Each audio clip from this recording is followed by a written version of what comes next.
But first, let's talk about the episode director, Hazuki Omoya, because I think she did a very good job in this episode. Her first episode was 1055, which turned out to be a very solid episode despite its mediocre content. In this episode, there were some cool ideas by her, mainly on the exposition stuff that had smooth transitions and use of colors.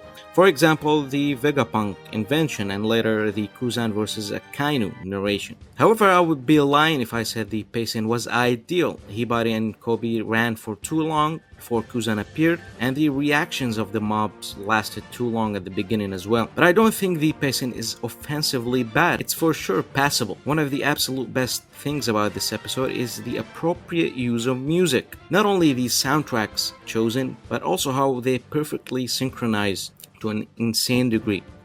For example, the impact connecting and the beat exploding simultaneously.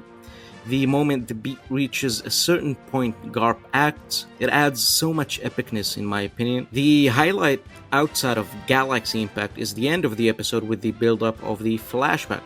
Great shots from Omoya's board and the atmosphere was strong. This is a very good build-up for next episode.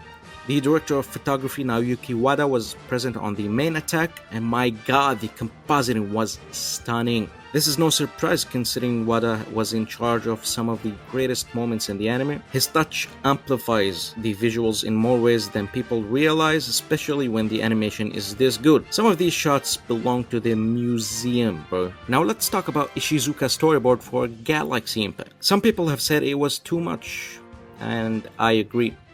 It was too much peak, you cowards.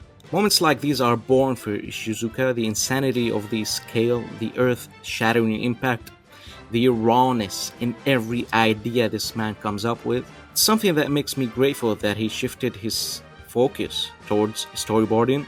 My favorite thing was making some kind of portal from the galaxy behind Garp's punch. He took the name of the attack in a literal sense. But such results wouldn't be possible without having great animators like the ones executing it here. Anikari is a very young animator who is quickly making a big name for himself in the industry. He started things off here until Hone Hone part started. Even before the impact, we get one of the most badass walks in anime history. The sauce, the aura, the rawness already broke the hype meter, bro. Few seconds in. And the music is popping off. Hone Hone animated Garp's epic walk with incredible effects work and impact frames. Hone is a wild card who always experiments and improves. These impact frames are very similar to what Vincent Chansard usually does. This is something we've already seen from Hone on episode 1074. We cut back to Anikari again and he animates Garp in the sky and some cool character acting for Kobe. Tomoyuki Takahashi makes a brief return after a long time. He animated the initial power-up for Ifrit Jambe, and he is known for great effects work. He animates Ishizuka's classic background rotation with the usual star you often see in his storyboards. Then we have Chris, one of the animators who worked alongside Ishizuka the most so far. It's no surprise that Ishizuka has so much trust in him. It's almost like he found his successor. Chris's best work was with Ishizuka on Zoro vs. King Finale, and he continues to translate Ishizuka's ideas perfectly. He did the biggest amount of cuts here on the sequence, the punch itself, the first impact, Kobe flying back, Garp landing like a god, a lot of inspiration from the likes of Toshiyuki Sato.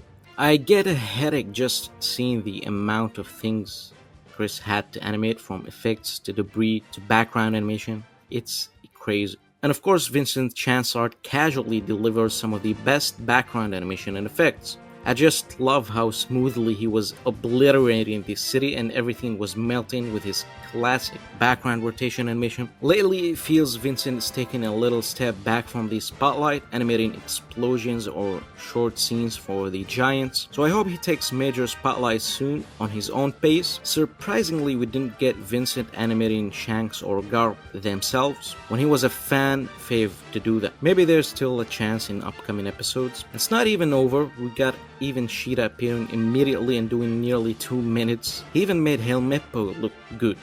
His art this time is stronger than episode 1109. There was also a cool scene by Road Sign of Garp launching the ship. His volume control has made people think the scene is CGI, but it's not, only the ship itself was. Overall, I'm very satisfied with this episode. I still think episode 11-12 was better overall, but with next week after this, it seems next episode has massive potential as well. It has become unfathomable how high the quality of the One Piece anime is. Thanks for watching, like and subscribe. See you next time.